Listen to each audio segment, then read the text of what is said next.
많은 분들이 기다리시는 염승환의 시크릿 조조 시간으로 이어가도록 하겠습니다.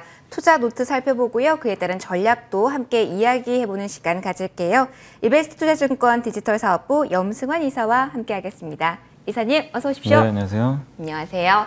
노트 한번 펼쳐보기 전에 개인 투자자분들이 한 주 동안 어떤 종목 담으셨는지부터 화면으로 만나보도록 할게요. 어떤 종목이 탑10에 이름 올렸을까요? 저점이다라고 생각하고 들어가신 분들 많은 것 같아요. 삼성전자, SK하이닉스 이름 올렸고요. 개별 이슈 있었던 SK텔레콤, 카카오뱅크 눈에 들어오고요. 네이버도 같이 올라와 있네요. 그리고 LG, 이노텍, 대한항공까지 좀 고른 영역에서의 매수세 포착이 좀 됐습니다. 이사님, 많이 내렸다라는 이야기가 나온 종목들이 많이 눈에 띄기는 하는데 이사님 어떤 종목 가장 눈길이 가시나요?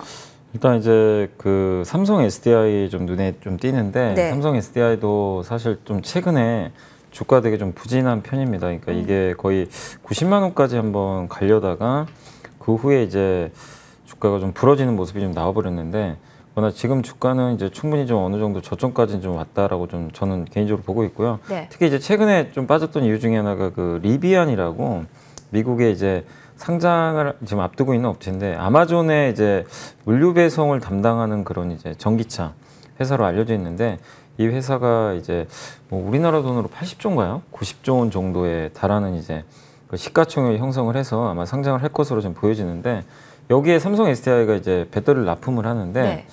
이 회사 이제 IPO 할 때 증권 신고서를 내는데 거기에 이제 배터리 내재화 얘기가 있었나 봐요. 그러니까 한국 이 2차 전지의 가장 좀 아픈 곳이 그곳이잖아요. 네. 이 내재화 우려인데 이게 뭐 폭스바겐도 있었고 테슬라도 있었는데 리비안도 뭐 자체 생산 얘기를 꺼내다 보니까 삼성 SDI가 납품을 하다 보니까 좀 부정적으로 작용을 했던 것 같아요. 근데 네. 이게 현실적으로 모르겠습니다. 뭐 얼마만큼의 규모로 만들지 모르겠지만 미국 시장도 굉장히 크고 이 업체들이 독자적으로 만들기가 쉽지가 않은 게 규모의 경제를 달성을 해야 되거든요.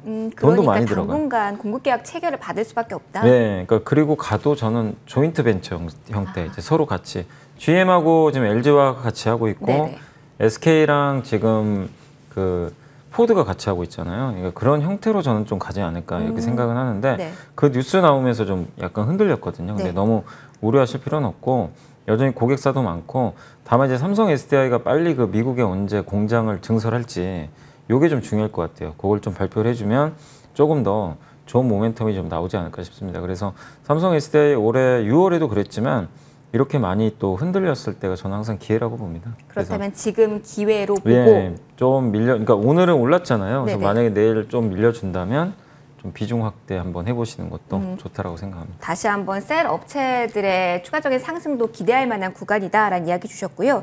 SK텔레콤 같은 경우는 어떤가요? 사실 이 종목 사전에 매수하셨던 분들, 뭐 인적 분할 이슈 보고 매매를 하셨던 분들은 생각한 것과 약간 다른 이번 주에 흐름이 나와서 당황하셨을 것 같기도 한데 보유자분들 지금 어떡할까요? SK텔레콤이 이제 날짜는 얼마 안 남았고요. 이제 그 10월 26일인가요? 네. 26일 날 거래가 정지됩니다. 이제 그때부터 거래가 정지되고 그리고 11월 29일로 지금 알고 있는데 그때 이제 분할 상장에서 재상장이 돼요. 그러니까 회사가 두 개로 나눠지는 거죠. 통신사 하나랑 투자사 하나랑 이렇게. 그래서 이제 하나가 이제 기존의 SK텔레콤이 통신사고 그다음 말씀하신 투자 지주사라고 하는데 그 밑에 뭐 하이닉스 같은 기업들이 들어가 있어요. 들어가게 되는. 네, 그래서 이름이 이제 SK 스퀘어라고 하는데 이 두 개에서로 이제 나눠지게 되는데 여기에 관련돼서 지금 애널리스트 분석 데이터들이 조금씩 나오는데 시가총액이 현재 SK텔레콤이 현재 기준으로 한 22조 정도 되거든요.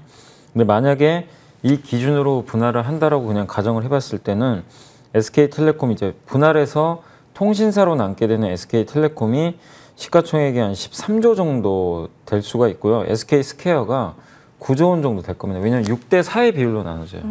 그러니까 여러분이 만약에 SK텔레콤 100주를 갖고 있다고 가정을 해보면 60주는 SK텔레콤을 갖게 되고 40주는 SK스퀘어를 받게 되는 거예요. 네. 그래서 이제 받게 돼서 상장을 하게 되면 이제 그 주주분들이 선택을 해야죠. 어느 쪽을? 뭐 둘 다 가져가도 상관없고 다만 이제 SK텔레콤 시가총액은 이제 14조에서 18조 정도로 지금 예상들을 하고 있어요. 네. 그래서 조금 더 올라갈 룸이 있는데 배당도 5%나 줍니다. 그래서 배당을 노리시는 분이면 SK텔레콤을 굳이 팔 필요는 없을 것 같고. 그럼 26일까지 가지고 계신 게 더 유리한 위치에 설 수 있는 건가요? 그러니까 이 분할하고 나서 네네, 네, 하고 제가 나서. 말씀드린 건 이제 분할하고 나서 두 개잖아요. SK텔레콤은 연말까지 보유하면 또 5% 배당도 예상이 되니까 가져가셔도 배당을 노리신다면 괜찮고 SK스퀘어는 적정 시가총액을 9조 원에서 지금 보면 최근에 나온 보고서를 보니까 13조 원 정도인데 그럼 지금 주가에서 여기서 13조 원 정도면 한 20-30% 정도 업사이드는 있어요. 분명히 네. 있는데 변동성이 클 수밖에 없대요. 왜냐하면 하이닉스 주가가 하이닉스가 지분이 가장 크기 때문에 그렇다면 변동성을 피할 수는 없겠네요. 네, 그래서 뭐 하이닉스가 앞으로 좋아지고 밑에 또 자회사들이 좋은 게 많아요. 네. 그걸 믿고 가져가시는 것도 저는 좋은 방법인데 난 변동성이 싫다. 그러시는 분이라면 상장하고 나서 뭐 매도를 하고 SK텔레콤으로 더 들어가셔도 되고 선택의 문제인 것 같아요. 근데 저는 둘 다 가져가셔도 괜찮을 것 같아요. 왜냐하면 지금 현재 분할을 했을 때는 그렇게 비싼 주가는 아니거든요. 그렇다면 일단 가지고 갔다가 두 마리에 그러니까 배당에 대한 것과 그리고 수익성이 좀 나올 수 있는 부분 둘 다 가지고 가자라는 가져가도 조언 상관없을 것 주셨습니다. 같습니다. 자, 그렇다면 또 LG 이노텍도 눈에 들어오신다고 좀 얘기를 해주셨는데 어떤 포인트를 보고 계신 건가요? 이 LG 이노텍 같은 경우 어제 많은 분들이 좀 놀라셨을 것 같아요. 그 네. 애플에서 1000만 대 아이폰 생산 줄인다 그래가지고. 상당한 규모 아닙니까? 전체적인 판매량에 비한다면. 네, 근데 이게 수요는 너무 많은데 이게 어쩔 수가 없나 봐요. 지금 만들고 싶어도 네. 반도체가 없어요. 예, 그래서 그것 때문에 이제 오더컷이라고 그러거든요. 네. 주문을 1000만 대 줄이는 건데 그래서 LG 이노텍이 핵심적인 부품들을 납품을 하잖아요. 그래서 어제 주가 흔들렸는데 근데 너무 걱정하실 필요는 없는 게 어쨌든 애플 수요는 여전히 많고 부족한 건 나중에 또 채우면 되거든요. 근데 제일 문제가 수요가 없어서 물량이 줄어들면 그건 굉장히 심각한 네. 문제예요. 근데 살려는 사람 많으니까 너무 염려하지 마시고 또 오늘 메타버스 관련해 가지고 뭐 VR 기기 쪽에 이 회사가 만드는 이제 카메라 모듈이 납품될 거라는 언론 보도도 하나 있었던 것 같더라고요. 그래서 메타버스 관련주로도 부상할 수 있으니까 한번 좀 계속 지금은 보유 관점 계속 유지하시면 좋을 것 같습니다. 네, LG 이노텍 보유해보자라는 이야기 해주셨습니다. 바로 시크릿 노트 살펴보도록 할게요. 조금 더 속도를 내보도록 할까요? 어떤 내용일까요? 네, 자, 찬바람 불기 전에 담아야 할 고배당주 내선. 오늘 네 종목 오늘 포인트 짚어주실 건가요? 네, 사실 이제 제가 한번 이렇게 그 검색을 해봤는데 네. 작년 배당금하고 이제 올해 예상 배당금이 있어요. 그리고 한번 이제 했더니 의외로 5% 이상 주는 기업들이 되게 많더라고요. 그래서 그걸 한번 제가 뽑아봤고, 네. 근데 배당주 선정할 때 여러분이 주의하실 게 작년 배당 기준으로 많이들 뽑잖아요. 네네. 근데 작년에 좋았는데 올해 실적 안 좋으면 배당이 줄어듭니다. 그러면 네. 작년에 이 정도가 나왔다라는 걸 가늠을 하고 올해 실적도 같이 봐야지. 같이 봐야 돼요. 아하. 그러니까 지금 3분기니까 네. 뭐 비슷하면 상관이 없죠. 아니면 작년보다 더 좋거나 이러면 더 많이 늘어나겠죠. 그러니까 그것까지 곁들여서 꼭 체크를 이중 체크를 해주시고 네. 그 다음에 보통 이제 고배당 업종 하면은 금융, 교육, 리츠, 지주사 이쪽이 많이 있어요. 근데 대부분 좀 주가 보면 답답해요. 이게 왜냐면 성장을 못하니까. 그러니까 배당만 보고 들어가신 분들 네. 많아요. 그러니까 그게 좀 약간 아쉬울 수 있지만 근데 어쨌든 배당은 이게 배당주를 목적으로 하라는 건 아니지만 내 포트에 이렇게 안정적인 배당주가 한두 개 들어가면 굉장히 좋습니다. 여기 뭐 표도 나와 있지만 주로 이렇게 증권주가 좀 많고요. 네. 뭐 건설업종도 있고 한데 이 중에서 제가 이제 한 4개 정도만 한번 뽑아봤어요. 네네. 그래서 그거 좀 설명해드리면 첫 번째가 이제 동부건설. 동부건설이 지금 배당 수익률이 6.23% 정도 나오고 건설업황도 워낙 좋기 때문에 실적도 괜찮고요. 올해 굉장히 좋은 실적을 내는데 건설주들이 최근에 조금 지지부진하지만 정부 정책도 수혜도 있고 연말 배당도 굉장히 많이 주거든요. 그래서 안전판 역할을 할 수 있으니까 한번 보유 한번 해보시면 좋을 것 같고요. 두 번째가 지주회사 중에 그 현대중공업 지주가 네. 굉장히 좀 그 배당을 많이 줍니다. 아하. 그래서 5.94% 정도인데 네. 근데 많은 분들이 현대중공업 하면 조선주라고 많이 생각을 하시잖아요. 최근에 이름에서. 또 잡음이 또 많았어서 네. 지주사 접근에 대해서 조금 맞아요. 괜찮을까 우려도 많으실 것 같아요. 근데 이 기업은 어쨌든 핵심은요 현대오일뱅크예요.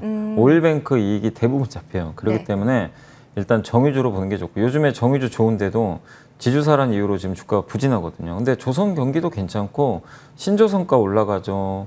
그 다음에 유가도 괜찮죠.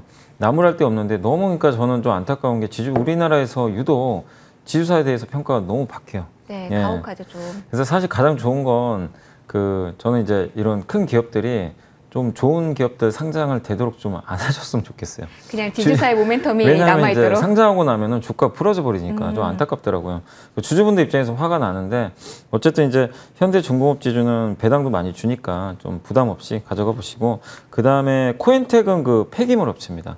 예, 폐기물 업체니까 코엔텍 같은 경우는 폐기물을 이용해서 그 나오는 열을 이용해서 스팀 열을 판매하는 회사인데 친환경적이에요. 그래서 굉장히 좀 좋은 기업 중에 하나고, 이 코엔텍 같은 경우도 지금 실적도 좋고 한데 주가 좀 많이 빠졌어요. 빠져가지고 배당 수익률이 지금 5.76%까지 올라왔습니다. 그래서 배당도 좋고 성장도 하는 기업이에요. 그래서 한번 관심 있게 보시고, 마지막으로 삼성카드 참 답답한 기업인데 네.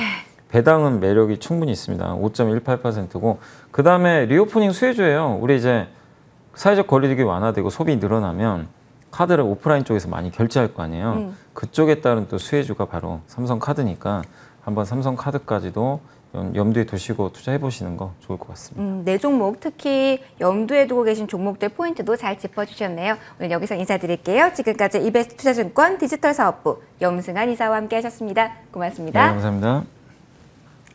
네, 시장 전반적인 움직임 잠깐 보도록 하겠습니다. 양대 지수 상승권 흐름이 유지되고 있는데 2시 구간 넘어가면서 키포인트는 코스닥입니다. 코스닥 쪽이 지금 계속해서 상승폭을 확장하고 있는 그 자리에 있습니다. 3% 이상 오름세가 확인이 되고 있고요. 지금 980선 위에까지 훌쩍 올라섰습니다. 외국인 쪽에서 매수하고 있는 물량이 빠르게 늘어나고 있다는 점 특징으로 좀 오늘 장에서 볼 수가 있겠고요. 셀트리온주들 일제히 반등세 계속해서 2시 구간대 유지하고 있고, HLB 10%, 위메이드가 상한가 진입하면서 더욱더 코스닥의 지수 자체의 탄력 또한 강화되는 모습 체크가 되고 있습니다. 계속해서 이런 상승 흐름이 이어지는지 계속 저희와 함께 하시면서 그 흐름 쫓아가셨으면 좋겠습니다. 자, 마감 잠시 후 2부에서 짚어드릴 거고요. 그리고 마감 이후에는 또 다른 종목 좀 보는 눈 키워야겠죠. 효리부동 시간에 유한 양액에 대해서 저희가 뜯어보도록 하겠습니다. 마지막까지 저희와 함께 해주시면서 성공 투자하셨으면 좋겠습니다. 일단 저희는 잠시 정비의 시간 가시고 2부로 다시 돌아오겠습니다.